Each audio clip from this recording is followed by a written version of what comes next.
Hey guys, Kid here with a new deck tech, this time with Nisekoi. Right now, currently Nisekoi just released, like maybe a month ago or so, and it's been like dominating everything lately. Like the recent WGP qualifier in China, there were 6 Nisekoi in top 8. Nisekoi like seems to place at every qualifier so far, so I'm pretty sure this deck's gonna get hit. But I figured I'd do a deck tech of the current version out there. This is the version I'm currently playing and plan to use in some qualifiers, and if the deck doesn't get hit, I might end up using it at Nationals if I do decide to go this year.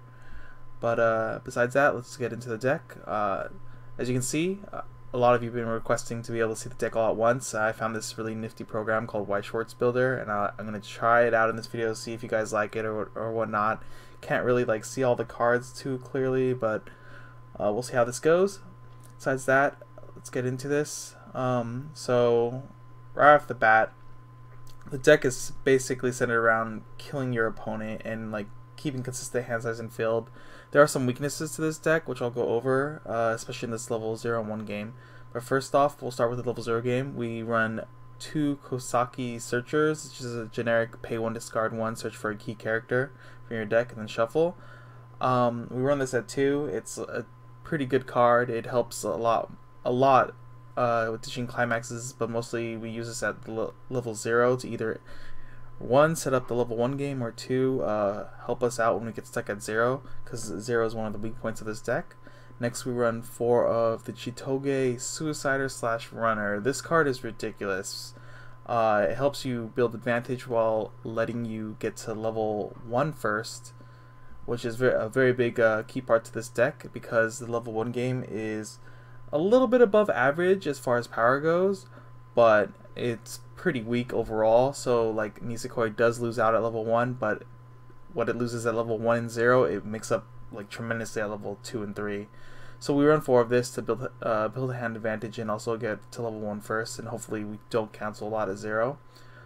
This card's pretty ridiculous just because it either forces, in any situation, it forces your opponent to hit you for more damage. Like if they want to get rid of this one card, they have to play 2 characters, and if they don't, then you just run this to the center, and then they swing for 2, at least 2, if they don't trigger, and which helps push you to level 1.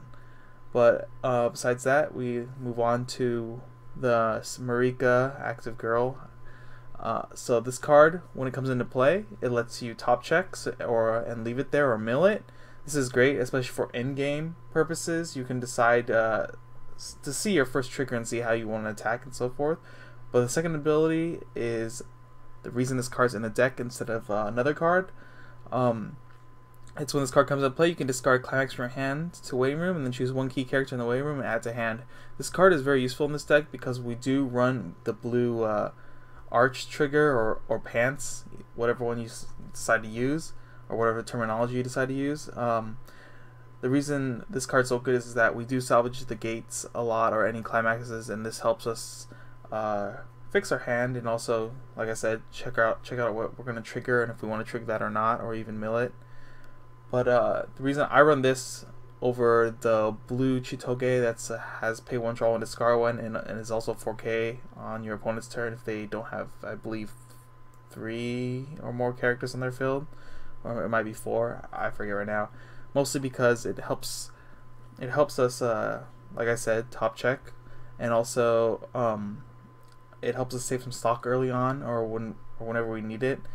I don't really feel like the pay 1, draw 1, discard 1 ability is like that too important compared to this, but besides that, I think this card's very solid. You could decide to run the blue Chitoge instead if you want.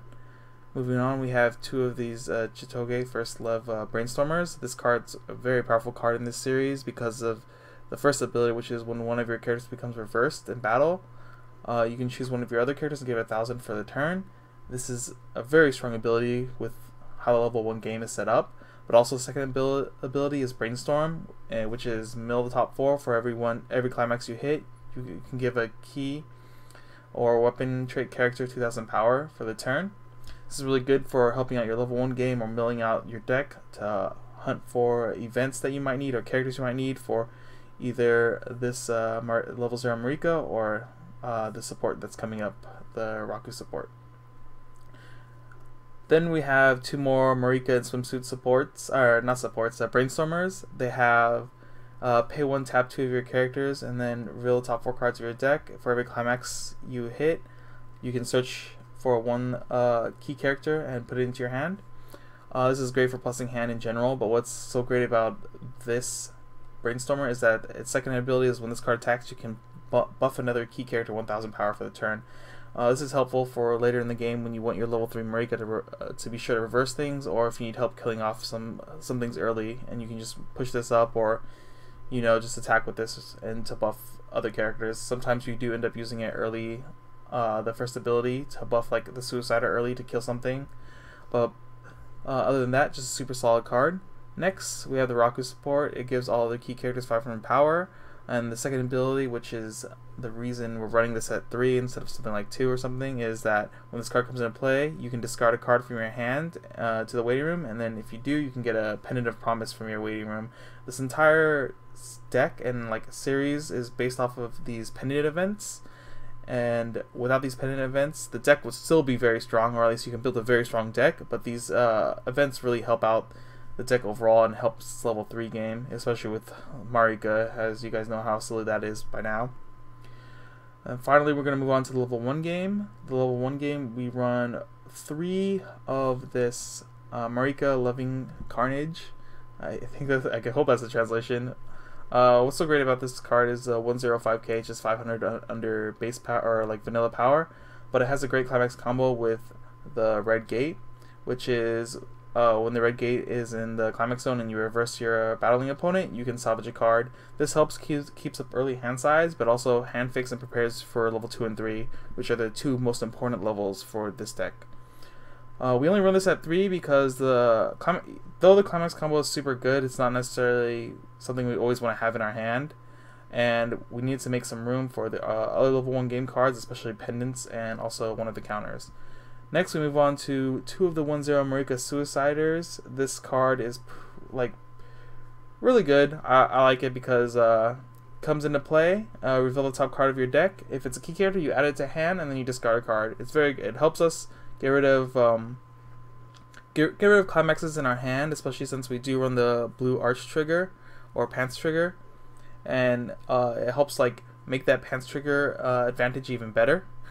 And then the second ability is if you have a Pendant of Promise in memory, it pretty much gains level 1 Suicider ability, which is great. We run this at 2 because, of course, we don't want to run into any situations where, say we're playing against Phantom or something, and their 1/1 dude just gets a bunch of markers and we can't kill it because we can't get over its power, and it's at level 1, and it just really sucks when stuff like that happens. So we have this at 2 for hand fixing and occasional level 1 suicide, but the reason we don't run any more of this really is that it hurts our other level 1 game that's coming up.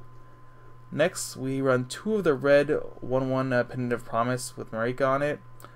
This card's amazing because it helps you hand fix and set up your game for level 2 and 3, which is what this whole entire deck is about, if I haven't said that enough already.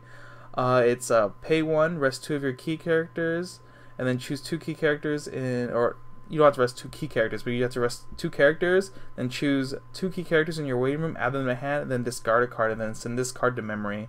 This helps you hand fix, and once again, works well with the arch trigger / pants trigger to build advantage that way, instead of just only getting climaxes back. And it helps set up having one of these in memory, so that when you do decide to hit level, or when you do hit level 2, it's easy to get another pendant in there and be set for the rest of the game. Then we run 1 of these 1/0 1k backups, which has a secondary ability, which is when you use the backup, you can pay 3 and choose one of your opponent's characters that's higher than their current level, and then send it to waiting room. This is one of in there to deal with certain matchups, kind of like Rewrite and stuff like that, who bring out early level 2s at level 1.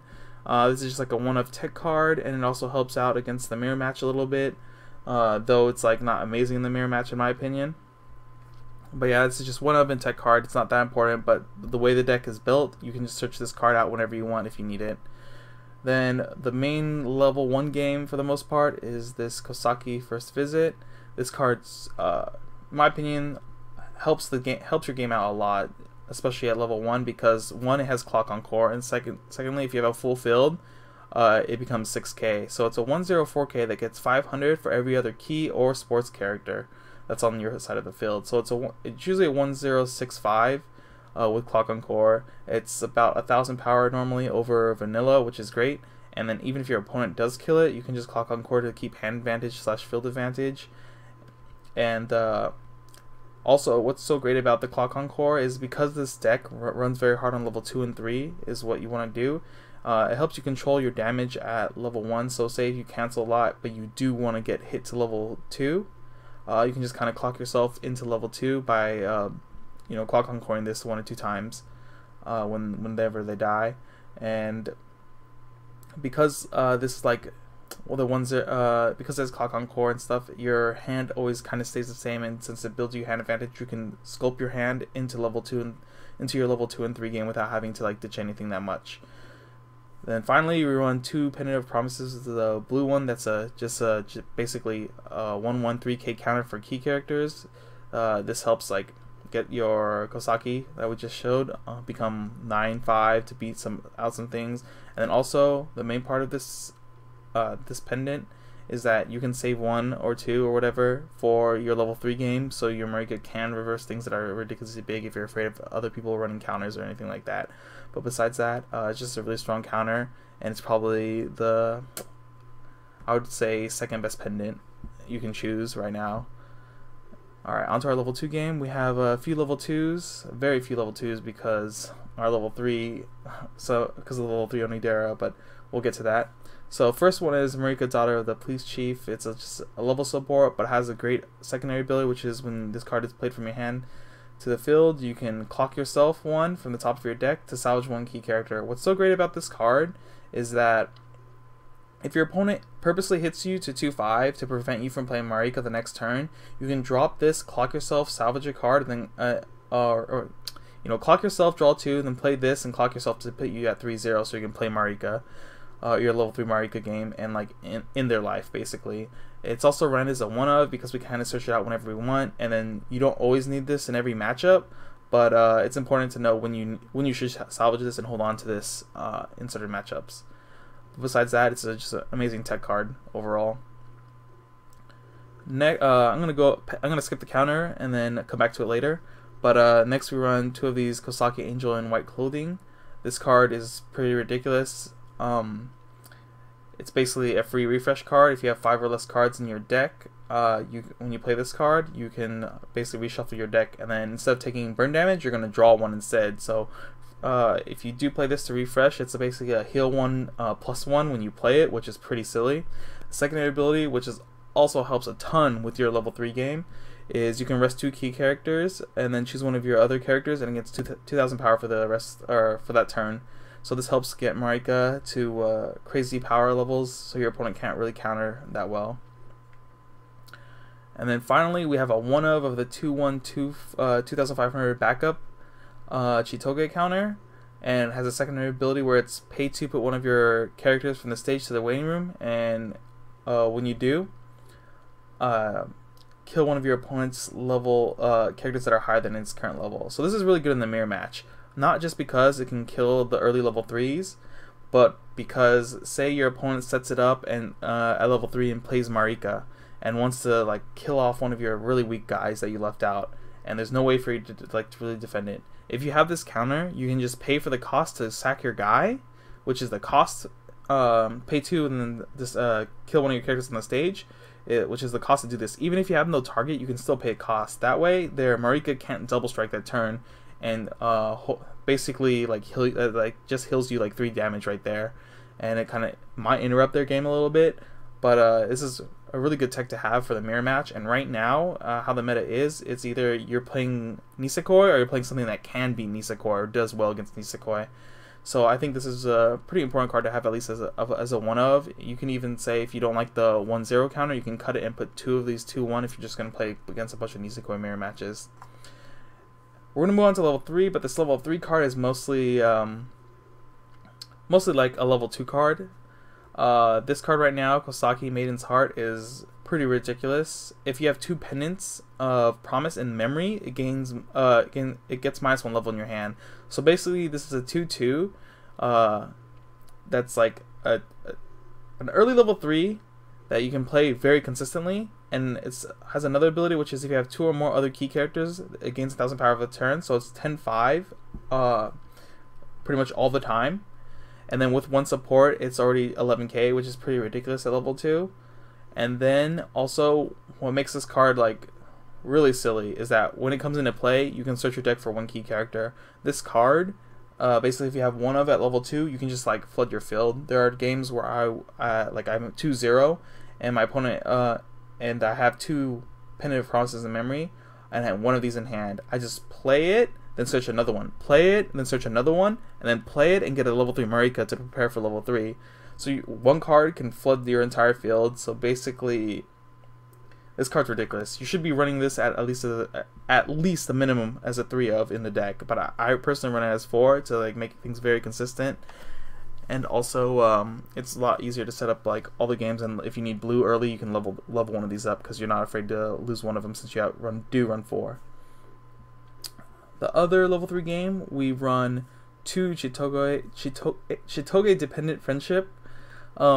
This card's really good. It's just basically we only run it because it's a heal, but it also has a secondary ability that works well with the level 3 Marika, which is pay 1, rest 2 of your characters, and then for the turn this card gains 2,000 power. And then the ability is the following ability, which is when the battle opponent of this becomes reversed, you can put that character on top of the deck.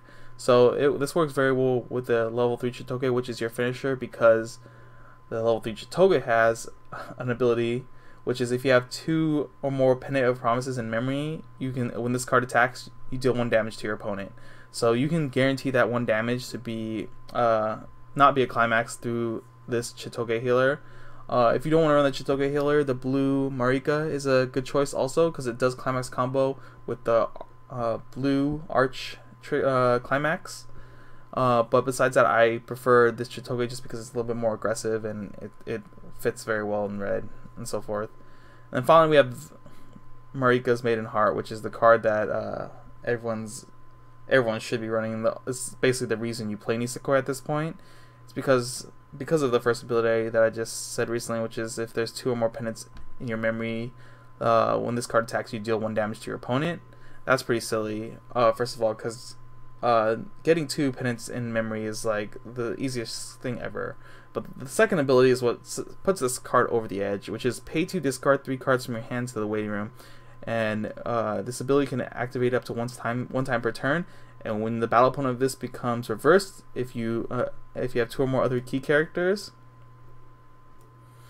you may pay cost. If so, stand this. So basically, it's a double striker that has almost like to get the double strike out is like almost like impossible to miss, basically, which is the silly part. And what makes this like even better is that on attack it burns. So your 1 card can attack basically 4 times, because you're going to attack, cause a burn, then attack damage happens, then you restand it, attack again, do another burn, and then they take the attack damage from a character. That's basically 4 attacks with 1 character. And what the silly part is at the start of your attack step, if you have 0 climax or 0 stock, you can still do this double strike ability. And even if you don't have pendants in memory, the double strike ability is still very, very strong. I've won a few games where I didn't get any pendants in memory for whatever reason, but still won off of double striking with Marika multiple times. And the silly part about this too is if you have 2 Marikas out and 0 stock, you can still double strike with both of them. And it just gets very silly at level 3, especially when you like trigger gates or the blue arch or / pants trigger at level 3, and you can just pay out those and discard climaxes from your hand and stuff like that, and just keep triggering these climaxes that +2 hand. So right now, basically, you're only playing Nisekoi, other than just liking the series, of course, but you're basically playing Nisekoi for this. And this deck in general is, or the series in general, is shaking up like everything because of how silly powerful it is right now. Alright, I'm going to talk about a little bit about how some weaknesses this deck might have, but it's not really that bad. First one is the level 0 game is very, very minimal. We run 15. It sucks really bad to get stuck at level 0 with this deck. It has happened to me before, but it's not really that big of a problem. When it does happen, you just gotta kind of play a little bit differently and like play a little bit more reserved.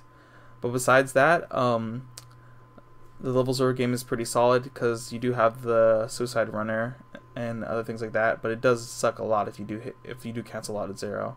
But that usually sucks for most decks. And then the second part that kind of sucks with this deck is if you do get color locked at level 1, you have to figure out, you have to basically make decisions on whether you want to play red or blue if you get hit to exactly level 1. Usually it's a very easy option to choose. It's usually red if you do have one red Pendant of Promise, because you can just salvage level 1 reds or zeros to play that turn. Sometimes you do want to hit blue though, because you have one of these in hand, one of these Kosaki's First Visit. Even though if it's very weak because you can't fill the field, you still have Clock on Course, so you're not going to lose a card. And early on, if you do hit a gate or have a gate in your hand at level 0, I recommend holding on to it, because if you do get hit to level 1 first and you have one of these out, it's just an easy way to fix hand and like gain advantage that way with the Marika level 1 climax combo. You want to set up for this deck at level 2. You do want to set up Kosaki's Maiden Heart and get it out there get it out there right when you hit 2-0 if you can, just to build a lot of advantage. And then suddenly you have this full field of 2 soul attackers that are 11k, and it's very annoying for your opponent to deal with. And even if your opponent does kill it like through a counter that like a higher level counter or anything like that, it doesn't really matter to you because you did +1 off of it anyway, and they still take the damage for the most part. So this deck in general is pretty annoying. Besides that, I don't think I really missed anything on this deck. This is just like one variant of the deck. Like I said, there's other ways you can play this, like for example having instead of this the blue Marika instead to help with your fill out your blue game and so forth, and you know, hand fix and things like that. Even if you do get screwed with pendants not going to memory, this deck still runs very well, especially since Marika is still scary because of the double strike ability. So you can just like randomly end games. Another problem with this deck too is like if you do see, as you see, there's only 2 healers in the deck. They're only in there just to like kind of mitigate damage if you do want to wait one more turn to play Marika's or for whatever X reason. But if you do get hit really hard early and get hit to like level 3 very early, it's really hard to come back sometimes. But as long as you get your opponent to like 2-3 and you can play 2 Marikas, it's pretty easy to kill people.